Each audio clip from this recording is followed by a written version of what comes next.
प्रभु का धन्यवाद हो कि हमें प्रभु ने फिर से उसके चरणों में आकर उसके वचन के अध्ययन करने के लिए एकत्रित किया। आज से हम एक भाग का अध्ययन आरंभ करने जा रहे हैं जिसे हम मत्ती रचित सुसमाचार 5, 6 और 7वें अध्याय में देखते हैं, जिसे सभी लोग पहाड़ी उपदेश के रूप से जानते हैं, सरमन ऑन द माउंट।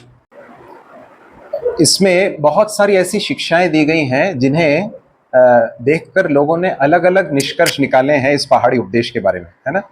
कुछ लोग सोचते हैं कि इसमें कुछ ऐसे उपदेश दिए गए हैं जिनका पालन करके हम स्वर्ग जा सकते हैं या फिर उद्धार पा सकते हैं।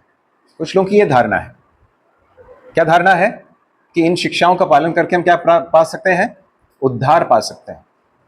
कुछ लोगों का यह भी मत है कि इसमें बहुत नैतिक शिक्षाएं दी गई हैं जो हमारे विश्व में जो है वो शांति को स्थापित कर सकती हैं।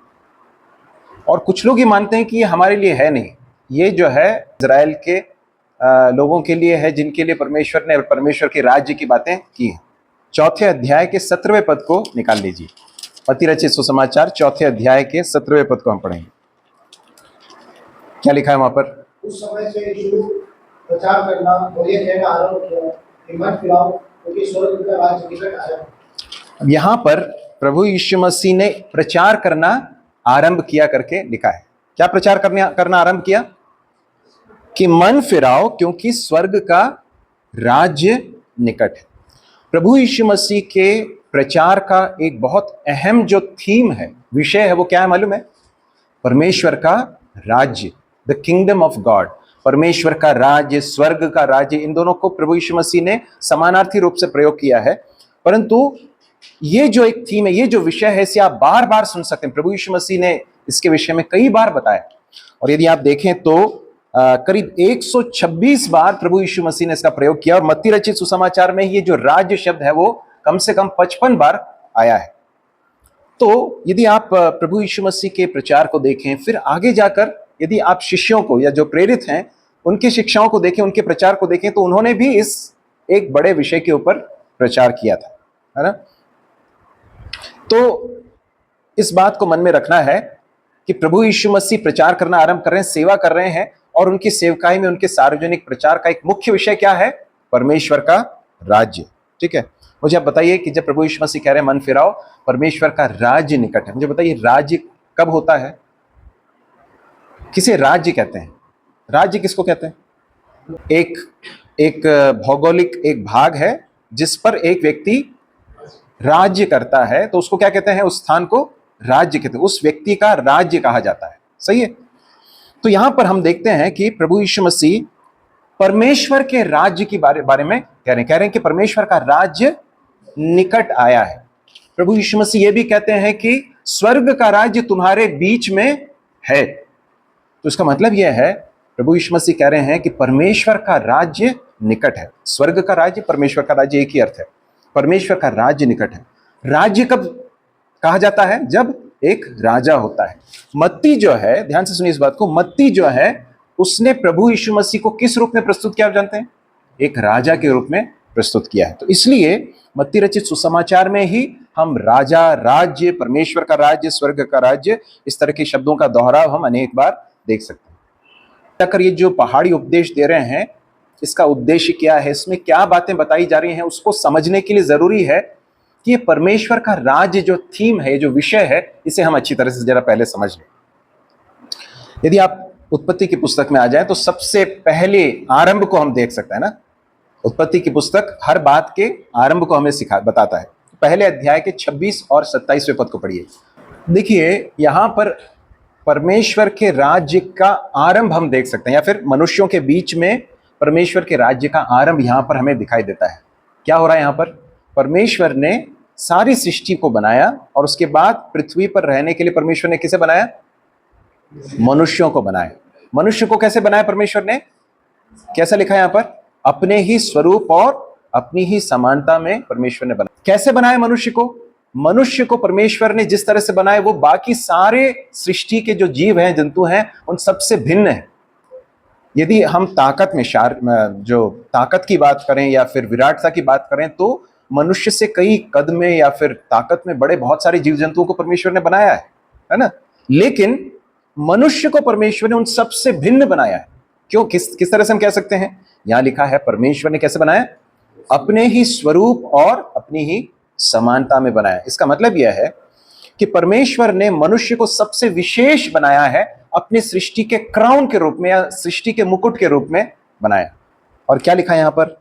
परमेश्वर ने बनाया और उसके बाद कहा कि वे समुद्र की मछलियों और आकाश के पक्षियों और घरेलू पशुओं और सारी पृथ्वी पर और सब रेंगने वाले जंतुओं पर जो पृथ्वी पर रेंगते हैं क्या करें?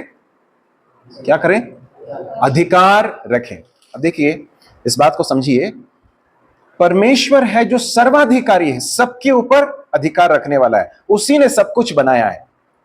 और इसलिए कि परमेश्वर सर्वाधिकारी है, इसलिए मनुष्य भी किसके अधीन है? परमेश्वर के अधीन है। जितने भी सृजित जीव जंतु हैं या सृजी हुई बातें हैं, वे सब किसके अधीन है? परमेश्वर के अधीन। परमेश्वर सबके ऊपर सर्वाधिकारी है। परंतु ध्यान दीजिए, इधर परमेश्वर ने मनुष्य को जब बनाया, न सिर्फ परमेश्वर ने अपने स्वरूप और समानता में बनाया, परंतु परमेश्वर ने क्या दिया उसको? कुछ दिया। वहां पर क्या लिखा? वहां पर अधिकार दिया करके लिखा है। परमेश्वर ने उसको डेलीगेटेड अथॉरिटी दिया, मतलब ऐसा अधिकार जो उसे सौंपा गया है ना? किसे परमेश्वर ने अधिकार दिया? सिर्फ मनुष्य को। तो देखिए, यहां पर परमेश्वर के राज्य को के एक ग्लिम्स को या फिर एक झलक को हम यहां पर देखते हैं, जहां पर परमेश्वर सबके ऊपर है और परमेश्वर ने अपने डेलीगेटेड अथॉरिटी को, सौंपे हुए अधिकार को किसको दिया है? मनुष्य को दिया है। अपने स्वरूप और समानता में बनाए हुए मनुष्य को दिया है। और परमेश्वर ने इस राज्य में, जिसे परमेश्वर ने स्थापित किया, उस राज्य में परमेश्वर ने मनुष्य को जो अधिकार दिया, परमेश्वर ने उसे विशेषाधिकार दिए। परमेश्वर ने उनको बहुत सारी ऐसी चीजें दी जो किसी दूसरे जीव जंतु को नहीं दी गई थी। परमेश्वर ने उसको रहने के लिए एक सुंदर बाग में उसको रखा। और उसके बाद हम पढ़ते हैं कि परमेश्वर ने उससे कहा कि सारे फलों को तुम खा सकते हो, बस एक ही फल है जिसे तुम्हें नहीं खाना है। परमेश्वर ने एक पेड़ के फल को वर्जित किया था। अब देखिए, ये एक ऐसा चित्र है जहां पर परमेश्वर सर्वाधिकारी है। परमेश्वर के अधीन रहकर मनुष्य सारी सृष्टि के ऊपर क्या कर रहा है? अधिकार रख रहा है ना? परंतु क्या हुआ आप जानते हैं? शैतान ने आकर हव्वा को बहकाया। आदम और हव्वा को परमेश्वर ने रखा था। हव्वा के पास आकर शैतान क्या कहता है? क्या परमेश्वर ने कहा है क्या कि किसी फल को नहीं खाना? उसने नहीं, ऐसा नहीं कहा। एक पेड़ का फल है जिसे नहीं खाना है, बल्कि उसे छूना भी नहीं है। परमेश्वर ने कहा मर जाएंगे। शैतान ने कहा नहीं नहीं नहीं, नहीं मरोगे, तुम परमेश्वर के समान हो जाओगे। अब जरा ध्यान से इस बात को समझने की कोशिश कीजिए कि क्या हो रहा है यहाँ पर। परमेश्वर का राज्य है और परमेश्वर इस राज्य में सर्वोपरि है, सर्वाधिकारी है। एक व्यक्ति आकर यहां गड़बड़ी डालने की कोशिश कर रहा है। वो कौन है? शैतान है, जो परमेश्वर को चैलेंज कर रहा है। मनुष्य को परमेश्वर के विरुद्ध चैलेंज करने के लिए, विद्रोह करने के लिए प्रेरित कर रहा है। क्या कहता है? अरे किसने कहा तुम परमेश्वर के समान हो जाओगे, इसलिए क्या करो, खा लो, देखने में अच्छा है, खाने में स्वादिष्ट है, परमेश्वर के समान बन जाओगे। अब देखिए, जब शैतान इस बात को कह रहा है तो हमें इस बात को याद रखना है कि वो जिस कार्य को करने के लिए मनुष्य से कह रहा है, उस कार्य को उसने पहले कर लिया है। क्या किया उसने? उसने अपने मन में चेष्टा की कि मैं क्या करूंगा, परम प्रधान के भी ऊपर अपना सिंहासन लगाऊंगा। यहेजकेल की पुस्तक, यशायाह की पुस्तक वगैरह में हम पढ़ते हैं उसके बारे में। परमेश्वर के द्वारा सृजित जो स्वर्गदूत थे, उसमें सबसे सुंदर और सबसे महिमा से भरा हुआ एक स्वर्गदूत था, जिसका नाम क्या था, याद है? लूसीफर, है ना? और उसके बारे में बहुत सारे वर्णन हम देखते हैं, परंतु हम आगे जाकर पढ़ते हैं कि उसने कहा कि मैं परमेश्वर के भी सिंहासन के ऊपर अपना सिंहासन लगाऊं। उसके अंदर अहंकार आया और उसके बाद हम जानते हैं कि उसका किस तरह से पतन हो गया, वो शैतान के रूप में तब्दील हो गया, परमेश्वर की उपस्थिति से धकेल दिया गया, हटा दिया गया। अब वो आकर क्या कर रहा है? मनुष्य को परमेश्वर के विरुद्ध भड़का रहा है। देखिए, आप ये सब चीजें सुन चुके हैं, परंतु ये सब बातों में से फिर से होकर जाना जरूरी क्यों मालूम है? ताकि आप समझ जाएं कि पहाड़ी उपदेश जो है वो इस बड़े थीम के साथ जुड़ी हुई एक चीज है। संपूर्ण पवित्र शास्त्र जो है, यदि आप उसे ध्यान से देखें तो वो परमेश्वर के राज्य के बारे में बता रही है। तो हम क्या देखते हैं? शैतान ने क्या किया? मनुष्य को भड़का दिया। मनुष्य ने क्या किया? परमेश्वर के राज्य के अधीन रहने के बजाय क्या किया उसने? मनुष्य को क्या चाहिए था कि परमेश्वर के अधीन रहे, परमेश्वर की बात को माने, तो उसके जीवन में क्या था? सुख था, शांति थी, सुकून था, परिवार में आनंद था, है ना, कोई किसी तरह की कोई तकलीफ नहीं थी, परमेश्वर के साथ सहभागिता थी। परंतु क्या हुआ, जब शैतान की बात को मानकर परमेश्वर के प्रति विद्रोह किया तो उसने क्या क्या निर्णय लिया, इफेक्ट में क्या किया उसने। जब शैतान ने उससे कहा कि तुम परमेश्वर के समान बन जाओगे, तुम उसे खा लो, परमेश्वर ने कहा है कि मर जाओगे, नहीं मरोगे। तो जब हव्वा ने उस फल को खाया, आदम ने खाया, तो उन्होंने किया क्या एक्चुअली, अंततः उन्होंने यह निर्णय लिया कि हम अब परमेश्वर के अधीन नहीं रहेंगे, हम खुद अपने जीवन के बॉस बनना चाहते हैं। हम I want to be the boss of my own life, मैं अपने जीवन का स्वामी बनना चाहता हूं। तो वहां से हम पतन को देखते हैं और हम देखते हैं किस तरह से परमेश्वर के साथ का रिश्ता टूट गया, और उसके बाद फिर सब प्रकार के कलह को, अशांति को और हर प्रकार की तकलीफों को हम मनुष्य के बीच में हम आते हुए देखते हैं। जब प्रभु यीशु मसीह से शिष्यों ने प्रार्थना करने के लिए सिखाने के लिए आग्रह किया, तो प्रभु यीशु मसीह ने क्या कहा, तुम इस तरह से प्रार्थना करो, तुम, या फिर ये नमूना होना चाहिए तुम्हारा। क्या नमूना होना चाहिए, हे हमारे पिता जो तू जो स्वर्ग में है, फिर क्या लिखा है, तेरा तेरा तेरा राज्य आवे, जैसे तेरी इच्छा स्वर्ग में पूरी होती वैसे ही पृथ्वी पर पूरी हो। इसका मतलब यह है, परमेश्वर का राज्य जो है सबसे बड़ी बात है। परमेश्वर के मन में जो सबसे बड़ा विषय है वो यह है कि परमेश्वर का राज्य, और ये परमेश्वर का राज्य स्थापित होना बहुत जरूरी क्यों है, क्योंकि यही वो राज्य है जिसमें सच्ची शांति और सुकून और खुशहाली और सामंजस्य है। बाकी किसी भी राज्य में आप देखें तो अशांति को, अन्याय को और हर प्रकार की गड़बड़ी को आप देख सकते हैं। तो अब यहां पर क्या हो गया, परमेश्वर ने एक योजना बनाई थी कि मैं मनुष्य को बनाऊंगा, मनुष्य जो है अधिकार रखें, लेकिन क्या हो गया, मनुष्य ने पाप किया। अब मुझे बताइए, परमेश्वर का प्लान फेल हो गया, परमेश्वर का प्लान फेल हो गया क्या? अब क्या करेंगे प्रभु? क्या परमेश्वर को नहीं मालूम था कि ऐसा कुछ होने वाला है? परमेश्वर को मालूम था कि मनुष्य जिसे उसने बनाया, अपने स्वरूप में बनाया है, वो ऐसा करने वाला है। और इसलिए संपूर्ण जो पुराना नियम है, ध्यान से सुनिए इस बात को, संपूर्ण जो पुराना नियम है वो इस बात को दिखाता है कि किस तरह से परमेश्वर ने उस प्लान को या उस योजना को फिर से रिस्टोर किया। अब इस प्लान में ऐसा लगता है कि गड़बड़ी हो गई। क्या हो गया? जिसे बनाया था परमेश्वर ने अपने स्वरूप और समानता में, जिसे अधिकार दिया था, उसने क्या किया? पाप किया, विद्रोह किया, और जो है सब गड़बड़ हो गया। सब कुछ, सारी चीजें जो है वो पूरी कलह और सारी परेशानी में आ गई।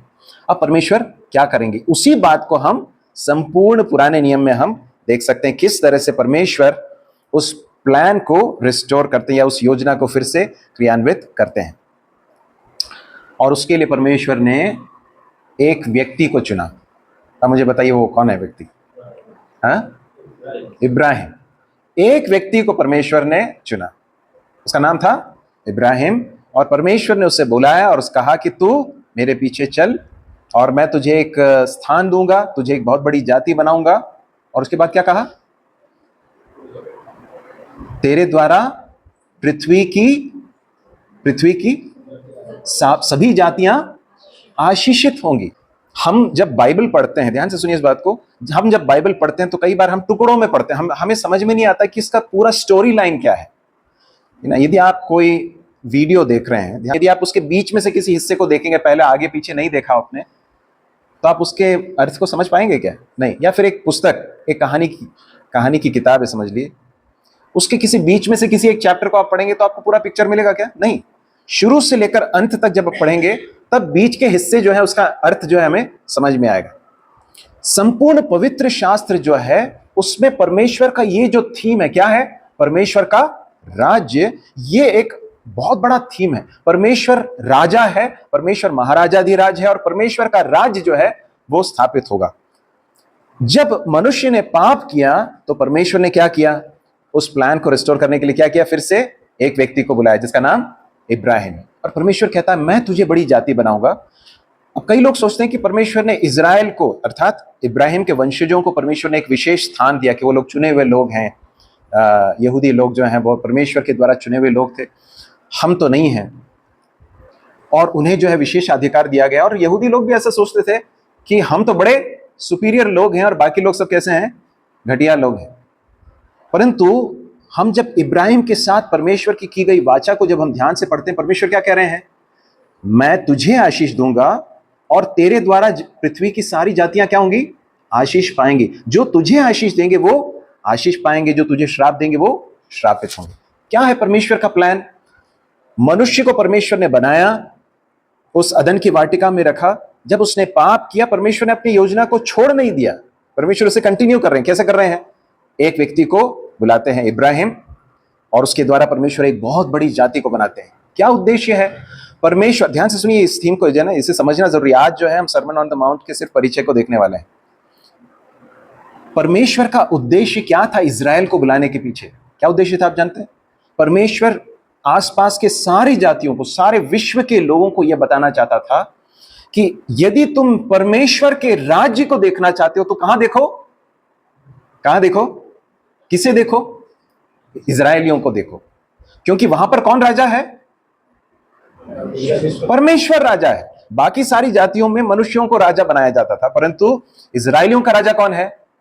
परमेश्वर राजा है। तो परमेश्वर ने इजरायली लोगों को चुना और इजरायली लोगों को व्यवस्था दी। परमेश्वर ने नियम सब दिए और कहा कि तुम्हें दूसरों के समान नहीं होना, तुम्हें अलग रहना है, तुम्हें दूसरों के समान व्यवहार नहीं करना है। तुम्हारे लिए मैं अपने नियमों को दे रहा हूं, व्यवस्था दे रहा हूं। और इस सब का उद्देश्य क्या है? ताकि दूसरे लोग मुझे जाने, परमेश्वर को जाने। जो दूसरी जातियां हैं, जो दूसरे जो राष्ट्र हैं, वो इजराइल को देखकर सच्चे परमेश्वर के पास लौटें, सच्चे परमेश्वर के अधीन आ जाए, उसके राज्य को स्वीकार करें, है ना। और उसके बाद क्या होता है? इब्राहिम से एक बहुत बड़ी जाति बनती है। उसके बाद क्या होता है? क्या हो गया था आप जानते हैं ना? यूसुफ जो है उन्होंने बेच दिया था भाइयों ने, और उसके बाद यूसुफ मिस्र में गया। वहां पर जो है परमेश्वर ने इब्राहिम के वंशजों को क्या कर दिया? बहुत बड़ी जाति बनाया। वो लोग वहां पर प्रॉस्परस हुए, बहुत बड़ी जाति बन गए। अब उसके बाद क्या हो रहा मालूम है? वहां पर फिरौन जो है, वहां का जो राजा था, उसने क्या किया? इन्हें परेशान करना आरंभ कर दिया, उन्हें जो है बहुत प्रताड़ित करना चालू किया। और उसके बाद हम जानते हैं परमेश्वर उन्हें वहां से छुड़ा कर लाने के लिए एक व्यक्ति को फिर बुलाता है। वो कौन है? मूसा। Very good. तो परमेश्वर मूसा को बुलाता है और कहता है कि तुम मेरे लोगों को जाने दो, क्योंकि वो मेरे हैं, वो मेरी आराधना करें, इसलिए तुम उन्हें छोड़ दो। फिरौन क्या बोलता है? अरे यहोवा परमेश्वर कौन है कि मैं उसकी बात मानूं? तो क्या हुआ? वहां पर हम एक कॉन्फ्लिक्ट को देखते हैं, एक युद्ध को देखते हैं। फिरौन और संपूर्ण जो मिस्र है, वो किसके साथ लड़ने की कोशिश कर रहा है? परमेश्वर के साथ लड़ने की कोशिश कर रहा है। कभी कोई मनुष्य या कितना भी बड़ा प्रतापी राजा हो और कितना भी बड़ा महाराजा हो, साम्राज्य हो, क्या परमेश्वर के सामने टिक सकता है? क्या नहीं टिक सकता। तो इसलिए क्या हुआ आप जानते हैं? उसके बाद मिस्र के ऊपर बहुत सारी जो क्या बोलते हैं उसको, प्लेग्स आए, महामारियां आई, और अंततः परमेश्वर ने उनको वहां से बाहर निकला, बलवंत भुजा से परमेश्वर उनको बाहर ले आया। और उसके बाद वो जब लाल समुद्र में थे, क्या हुआ? फिरौन और उसकी सेना उनके पीछे आ गई, ये सोचकर कि हम इनको पकड़ लेंगे और गुलाम बनाकर ले जाएंगे। वे लोग जब समुद्र के बीच में थे, ये लोग एक दूसरे के पास नहीं जा पा रहे थे। तो जब तक ये लोग पार नहीं हो गए, इजरायली लोग, तब तक परमेश्वर की उपस्थिति वहां रही। उसके बाद फिर वहां से वो हट गया। उन्होंने क्या किया?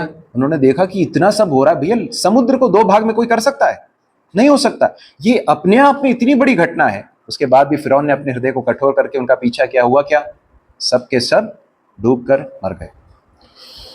मेरे प्रियो, हम जब परमेश्वर के वचन को पढ़ते हैं तो हमें समझ में आता है कि परमेश्वर इतना प्रतापी है, परमेश्वर का राज्य जो है इतना पराक्रम से भरा हुआ। उसके बाद हम देखते हैं निर्गमन की पुस्तक, उसके 15वें अध्याय और उसके 18वें पद को पढ़ेंगे। ये कब बोला जा रहा है? कब बोला जा रहा है? लाल समुद्र को पार करने के बाद मूसा का गीत है, और उस गीत के अंत में वो क्या कह रहा है? यहोवा सदा सर्वदा राज्य करता रहेगा। ठीक है। उसके बाद फिर जो है वहां से वो लोग निकलते हैं, कनान देश में प्रवेश करते हैं। परमेश्वर, ध्यान से सुनिए, अब कहानी आगे बढ़ रही है। परमेश्वर जो है इजरायलियों के साथ क्या बांधता है? वाचा बांधता है। जिस तरह से इब्राहिम के साथ बांधा, परमेश्वर अब इब्राहिम के वंशजों के साथ, इजराइल के साथ भी वाचा बांधता है। और परमेश्वर कहता है कि मैं तुम्हारे साथ वाचा बांध रहा हूं। इसके टर्म्स और कंडीशंस ये हैं, इसकी शर्तें ये हैं, तुम्हें ये करना है और मैं तुम्हारे लिए ये करूंगा। हम पिछले दिनों मलाकी की पुस्तक का अध्ययन कर रहे थे और हमने इस बात को देखा था कि परमेश्वर ने अपने भाग के कार्य को क्या किया? पूरा किया। परंतु इजरायलियों ने किया क्या? नहीं किया। They failed. वो उस वाचा में भी फेल हो गए। उसके बाद क्या होता है? उसके बाद न्यायियों का समय आता है। हम इतिहास में से होकर जा रहे हैं, है ना। न्यायियों के समय में क्या लिखा है मालूम है? उन दिनों इजरायलियों में कोई राजा न था, जिसको जैसा भाता था वैसा वो करता था। उसके बाद हम देखते हैं कि वो लोग जो है जो मन मर्जी है वो कर रहे थे। इस तरह की चीजें उन पुस्तकों में लिखी जो हम अंदाजा नहीं लगा सकते, कल्पना नहीं कर सकते। इजरायली लोग अपने मन मुताबिक जो है कर रहे थे। और उसके बाद क्या होता था? जब ऐसे करते थे तो परमेश्वर उन्हें शत्रुओं के हाथ में कर देता था। उसके बाद वो लोग रोते थे, परमेश्वर के सामने गिड़गिड़ाते थे। तो परमेश्वर किसे भेजता था? एक न्यायी को उठाता था, वो आता था, उनको छुड़ाता था। उसके बाद कुछ समय तक सब कुछ ठीक है। उसके बाद क्या करते थे? फिर से वो उसी साइकिल में। तो ये जो है न्यायियों के पुस्तक में हम देखते हैं। उसके बाद न्यायियों के पुस्तक के बाद कौन सी पुस्तक है? हाँ, रूत है। रूत के बाद फिर शमूएल की पुस्तक है। उसके बाद से हम किनका आगमन देखते हैं? राजाओं के आगमन को हम देखते हैं। और वहां पर आकर इजरायली लोग एक मांग करते हैं, जिसके बारे में अभी भाई ने बताया था। इजरायलियों ने क्या कहा? देखो, हमारे आसपास की जो जातियां हैं उन सबके जो है कौन है? एक राजा है। हमारा भी एक राजा होना चाहिए जो हमें युद्ध में लीड करे। अभी तक युद्ध किए कोई राजा था क्या? मानुषिक राजा नहीं था, परंतु एक राजा था। कौन है वो? यहोवा परमेश्वर। और उसका नाम क्या मालूम है? सेनाओं का यहोवा। He is the lord of the host. परमेश्वर स्वयं उनका राजा था। लेकिन उन्होंने क्या किया? हमको राजा चाहिए, हमको राजा चाहिए। शमूएल जो है बहुत उदास हुआ। परमेश्वर ने कहा तू उदास मत हो। उन्होंने तुझे नहीं परंतु किसे नकारा है? मुझे नकारा है। कोई बात नहीं, तुम उनके लिए राजा चुन ले। उसके बाद हम जानते हैं कि किस तरह से राजाओं का समय आरंभ हुआ। उसमें से अनेक राजाओं को आप देख सकते हैं। और उन राजाओं के इतिहास में से आप समझ सकते हैं कि मानुषिक राजा किस तरह के होंगे। अच्छे से अच्छा राजा जो है उसके अंदर भी पाप के जो प्रभाव हैं, उसके कारण अन्याय और दुष्टता के बातों को आप देख सकते हैं। तो वो जो समय है राजाओं का समय हो गया। उसके बाद फिर कौन सा समय है? इतिहास में आइए, पुराने नियम में राजाओं के समय के बाद कौन सा है जी? पुस्तकों का बताइए। भविष्यद्वक्ताओं के समय आते हैं, जिसमें हम दानिएल, यिर्मयाह, यहेजकेल, यशायाह और इस तरह के बहुत सारे भविष्यद्वक्ताओं को देखते हैं। उनको परमेश्वर भेजता है लोगों के, इजरायली लोगों के बीच में, और यह कहता है कि परमेश्वर एक राजा को भेजने वाला है। वो राजा कौन सा है? वो न्याय से राज्य करने वाला है। एक भाग जल्दी से पढ़ लीजिए, यशायाह की पुस्तक 9वां अध्याय 1 और 2, और उसके बाद 6 और 7। जिसे मिले जल्दी से पढ़ लीजिए। यशायाह 9वां अध्याय 9वां अध्याय पहले 2 पद और 6 और 7। अब ध्यान से सुनिए। जो लोग अंधियारे में चल रहे थे उन्होंने बड़ा उजियाला देखा। जो घोर अंधकार से भरे हुए मृत्यु के देश में रहते थे उन पर बड़ी ज्योति चमकी। हाँ, उसके बाद क्योंकि हमारे लिए एक बालक उत्पन्न हुआ, हमें एक पुत्र दिया गया। अब ध्यान से सुनिए। यशायाह जो है करीब 600 वर्ष पूर्व जो है, प्रभु यीशु मसीह के जन्म से 600 वर्ष पूर्व इस आने वाले राजा के बारे में क्या कर रहा है? भविष्यवाणी कर रहा है। इस तरह की भविष्यवाणियां दूसरे भविष्यद्वक्ताओं की पुस्तकों में भरी पड़ी हुई हैं। सबसे अधिक किसमें है? यशायाह की पुस्तक में। प्रभुता उसके कांधे पर होगी, उसका राज्य सदा का होगा। उसका नाम क्या रखा जाएगा? अद्भुत युक्ति करने वाला परमेश्वर, पराक्रमी परमेश्वर, फिर अनंत काल का पिता, शांति का राजकुमार रखा जाएगा। तो देखिए, हम देख रहे हैं ना किस तरह से उत्पत्ति की पुस्तक से यहां तक हुआ है। भविष्यवाणी की पुस्तकों तो हमने देख ली। अब मत्ती रचित सुसमाचार में जब हम प्रवेश करते हैं तो वहां पर ये जो भविष्यवाणियां की गई थी उनकी पूर्णता को या उनके फुलफिलमेंट को हम यहां पर देख रहे हैं। जहां पर जिस व्यक्ति के बारे में बताया गया था कि एक राजा आने वाला है जो न्याय से राज्य करेगा, जो धर्म से राज्य करेगा, धार्मिकता के साथ राज्य करेगा, और उसके राज्य का अंत कभी भी नहीं होगा, उसके बारे में यहां पर बताया जा रहा है। और मत्ती रचित सुसमाचार हमने जिस भाग को अभी पढ़ा था, वापस उसमें आ जाइए। 4 अध्याय के 17वें पद में हम पढ़ते हैं, उस समय से यीशु ने प्रचार करना और यह कहना आरंभ किया, मन फिराओ क्योंकि स्वर्ग का राज्य निकट आया है। दूसरे अध्याय में हम क्या पढ़ते हैं? दाऊद के नगर में तुम्हारे लिए एक राजा उत्पन्न हुआ है। और जो ज्ञानी लोग थे, जो उनको क्या कहते हैं? ज्योतिषी लोग जो हैं, वो विशेष तारे को देखकर वो ढूंढ कर आए और राजमहल में जाकर किसे ढूंढ रहे हैं? कहते हैं कि यहूदियों का राजा जिसका जन्म हुआ उसे हम ढूंढने के लिए आए। वहां नहीं मिलता तो उसके बाद फिर वो लोग कहां चले जाते हैं? उस तारे को फॉलो करते करते जाते हैं तो मालूम पड़ता है कि चरनी में एक शिशु को वो लोग देखते हैं और उनको समझ में आता है कि यही वो राजा है जिसके बारे में प्रतिज्ञा की थी, और वो क्या करते हैं? उसको दंडवत करके उसकी आराधना करते हैं। तो मत्ती जो है वो प्रभु यीशु मसीह के बारे में क्या बता रहा है? वो ये बता रहा है कि जिस राजा के बारे में हमने शुरू से सुना था वो राजा अब हमारे बीच में आ गया है ना। तो देखिए, प्रभु यीशु मसीह जिस राज्य को स्थापित करने के लिए आए वो दूसरे राज्यों के समान नहीं है। इस संसार के जो दूसरे राज्य हैं वो कैसे स्थापित किए जाते हैं? आप कैसे देखते हैं? सिकंदर जो है उसने बहुत बड़ा एक एम्पायर जो है एस्टेब्लिश किया, बहुत सारे स्थान थे जो है जिसने जीत लिए। कैसे जीते उसने? तलवार की नोक पर जीते ना। परंतु प्रभु यीशु मसीह का जो राज्य है वो तलवार की नोक पर जीता गया राज्य नहीं है। अब देखिए, प्रभु यीशु मसीह जो राजाओं का राजा है, प्रभुओं का प्रभु है, वो राजा जिसके बारे में परमेश्वर ने पहले से कहा, जो कोई साधारण मनुष्य नहीं परंतु स्वयं परमेश्वर है, वो जब राजा इधर आया वो कैसे आ रहा है? हम मत्ती रचित सुसमाचार में पढ़ते हैं, जब वो यरूशलेम में प्रवेश करता है तो कैसे आ रहा है? घोड़े के ऊपर सवार होकर नहीं आ रहा है। जितने दूसरे राजा थे, डेमोगॉग्स थे, वो सब कैसे आते थे? घुड़सवारी करके आते थे। प्रभु यीशु मसीह किसके ऊपर आ रहा है? एक गधे के बच्चे के ऊपर सवार होकर आ रहा है, और उसके बारे में भविष्यवाणी की गई कि देख तेरा राजा कैसे आ रहा है? वो नम्र है, वो दीन है। वो कैसे आ रहा है? गधे के बच्चे के ऊपर सवार होकर आ रहा है। प्रभु यीशु मसीह ने आगे जाकर अपने प्राणों को बलिदान कर दिया, अपने प्राण को बलिदान करके राज्य को स्थापित किया है। और ध्यान से सुनिए इस बात को, जो प्रभु यीशु मसीह पर विश्वास करके इस राज्य के भागी हो जाते हैं वो क्यों होते हैं? ऐसा हम क्यों प्रभु के पीछे चलने के लिए निर्णय लेते हैं? क्या उसने हमारे ऊपर तलवार लगा रखी इसलिए? नहीं। हम क्यों प्रभु यीशु मसीह के राज्य को अपने ऊपर या प्रभुता को अपने ऊपर ले रहे हैं? क्योंकि उसने हमारे हृदयों को अपने प्रेम से और अपने उस सैक्रिफिशियल डेथ से उसने जीत लिया है। उस मृत्यु के द्वारा, उस प्रेम से उसने हमारे हृदयों को जीत लिया। तो प्रभु यीशु मसीह कहते हैं, प्रभु यीशु मसीह जिस राज्य को स्थापित कर रहे हैं वो संसार के दूसरे सब राज्यों से ठीक उलट है। इसलिए प्रभु यीशु मसीह कहते हैं, ध्यान से सुनिए, तुम देखते हो इस संसार में जो हाकिम होते हैं वो क्या करते हैं? दूसरों के ऊपर अधिकार चलाते हैं। तुम में जो बड़ा बनना चाहता है वो क्या बने? सबका दास बने। तो मतलब ये जो राज्य है वो अपसाइड डाउन है, पूरा उल्टा है। संसार में जिस तरह से राज्यों को देखते हैं उसके ठीक विपरीत है ये राज्य जिसे प्रभु यीशु मसीह स्थापित करने के लिए आए हैं।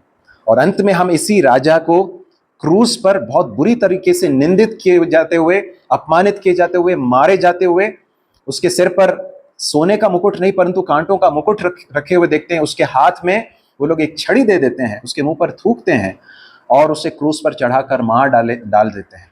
तो प्रभु यीशु मसीह जिस राज्य को स्थापित करने के लिए आए वो राज्य इस संसार के राज्यों के समान नहीं है, बिल्कुल उससे बिल्कुल भिन्न है, उसके ठीक विपरीत है। इस बात को हम देख सकते हैं। और ये जो राज्य है इसका जो चरम है उसे हम कहां देखते हैं? उसको हम देखते हैं प्रकाशित वाक्य की पुस्तक उसके 20वें अध्याय। आ जाइए प्रकाशित वाक्य की पुस्तक 20वें अध्याय में, चौथे पद में आ जाए। वहां पर लिखा है, फिर मैंने सिंहासन देखे और उन पर लोग बैठ गए, उनको न्याय करने का अधिकार दिया गया। मैंने उनकी आत्माओं को भी देखा जिनके सिर यीशु की गवाही देने और परमेश्वर के वचन के कारण काटे गए थे, और जिन्होंने न उस पशु की न उस मूर्ति की पूजा की थी और न उसकी छाप अपने माथे और हाथों पर ली थी। वे जीवित होकर मसीह के साथ 1000 वर्ष तक राज्य करते रहे। और उसके बाद फिर हम 21वें अध्याय में आते हम देखते हैं एक नए आकाश और नई पृथ्वी को और एक नई अनंतता को हम देख सकते हैं, जिसमें फिर किसका राज्य है? परमेश्वर का राज्य है। संपूर्ण पवित्र शास्त्र में जो एक विषय है जो शुरू से लेकर अंत तक चल रहा है वो कौन सा विषय है अभिषेक भाई? परमेश्वर का राज्य है ना।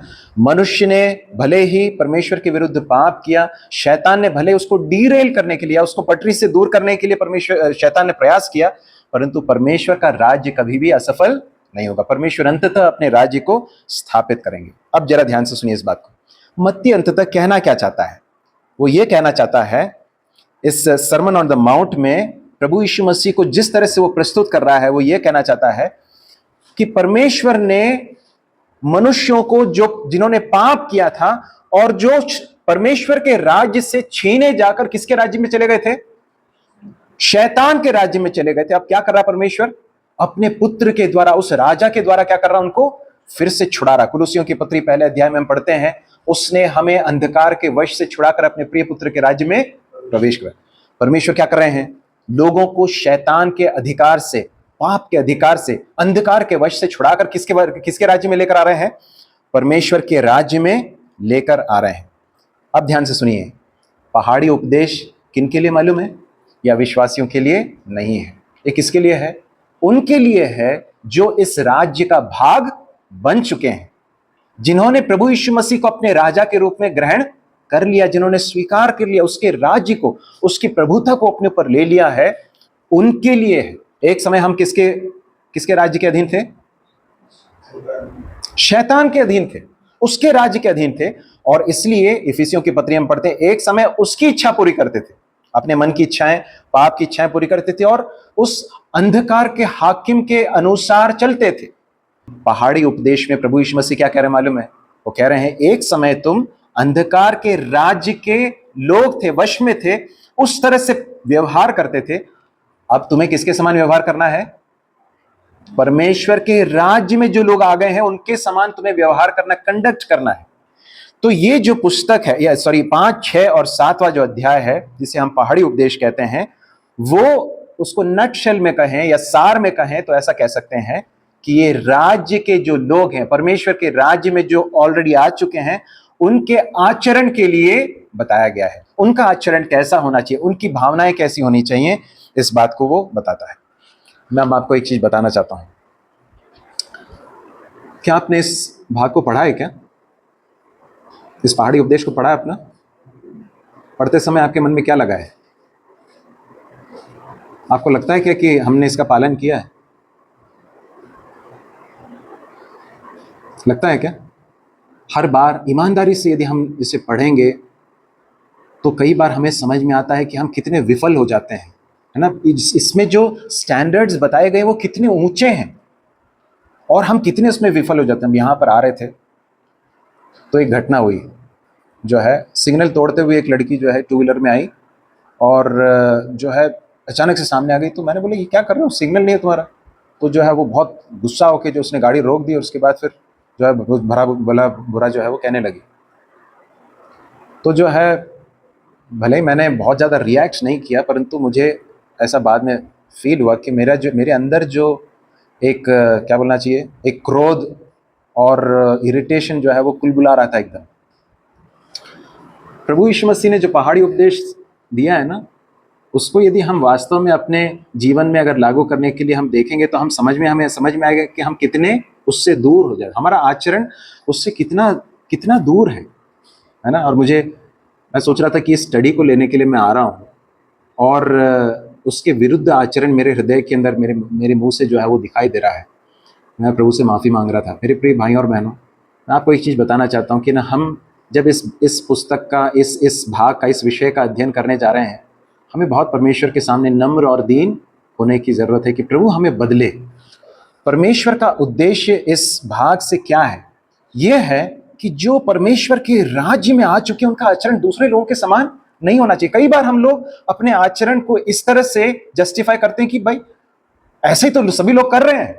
परमेश्वर का वचन क्या कहता है? नहीं, जो परमेश्वर के राज्य के अधीन आ चुके हैं उनका आचरण संसार के लोगों के समान नहीं होना चाहिए। प्रभु हमारी सहायता करे। परमेश्वर इस वचन के, इस भाग के अध्ययन का जो है हमारे लिए बहुत आशीष का कारण बनाए। प्रभु ने चाहे तो आगे जाकर अध्ययन करेंगे और मेरी प्रार्थना है कि प्रभु हम सबके साथ व्यवहार करे। मेरे प्रिय भाई और बहनों, परमेश्वर अपने राज्य को स्थापित कर रहा है। परमेश्वर के इस राज्य का भाग परमेश्वर ने हमें बना लिया है। जिस तरह से परमेश्वर ने इजरायली लोगों को संपूर्ण विश्व के लिए ये बताने के लिए रखा कि संसार में यदि तुम्हें परमेश्वर का राज्य देखना है तो किसे देखो? इजरायली लोगों को देखो। अब परमेश्वर ने किसे रखा है? इस दौर में, इस युग में परमेश्वर ने किसे रखा है? इसलिए कि इजरायली लोगों ने परमेश्वर की उस योजना को नकार दिया। अभी उनके हृदय कठोर हैं। परमेश्वर उनके साथ भी डील करेंगे एक दिन, परंतु इस समय जब कलीसिया का युग है, इस समय पर परमेश्वर ने विश्वासियों को इस संसार में रखा है, कलीसिया को रखा है। ध्यान से सुनिए इस बात को। और कलीसिया वो स्थान है जिसकी ओर परमेश्वर इशारा करके संपूर्ण विश्व के लोगों को बताना चाहते हो, तुम परमेश्वर के राज्य को देखना चाहते हो क्या? कहां देखो? कलीसिया की ओर देखो, कलीसिया को देखो, विश्वासियों को देखो, वहां मेरा राज्य दिखाई देगा तुमको, है ना? प्रभु हमारी सहायता करे। हम प्रार्थना पूर्वक इस भाग का अध्ययन आगे जाकर करेंगे। प्रभु के नाम की महिमा हो।